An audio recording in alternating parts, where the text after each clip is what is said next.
এবার হযরত আলী বলতে যে ফাতেমা, কোন আমলের কারণে জামিলা তোমার আগে জান্নাতে যাবে, তুমি কি শুনবার চাও? ফাতেমা বলতে যে শুনবার চাই মানে আমাকে জানতেই হবে। আলী বলতেছেন তাহলে ধৈর্য ধারণ করো, একজন মেয়ের প্রশংসা আর একজন মেয়ের কাছে করা বড় কঠিন। রাসূল বললেন আল্লাহ কি খবর? বলে আপনার ফাতেমা জান্নাতি নারীর নেত্রী হবে, কিন্তু আপনার ফাতেমার আগে একটা নারী জান্নাতে যাবে।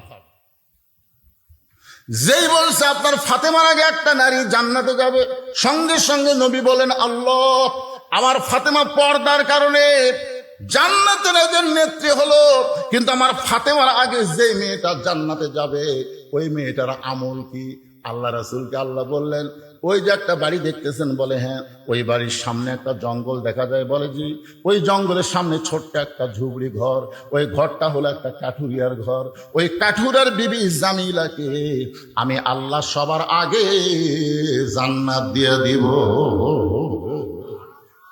আমার মায়েরা যারা পর্দার অন্তরালে, একটু চিন্তা করে দেখেন জামিলা এমন কি আমল করলো যে আমল করার কারণে সাইয়্যিদাতুন নিসায়ে ফাতেমাতে জান্নাতের নারীদের নেত্রী ফাতেমার আগে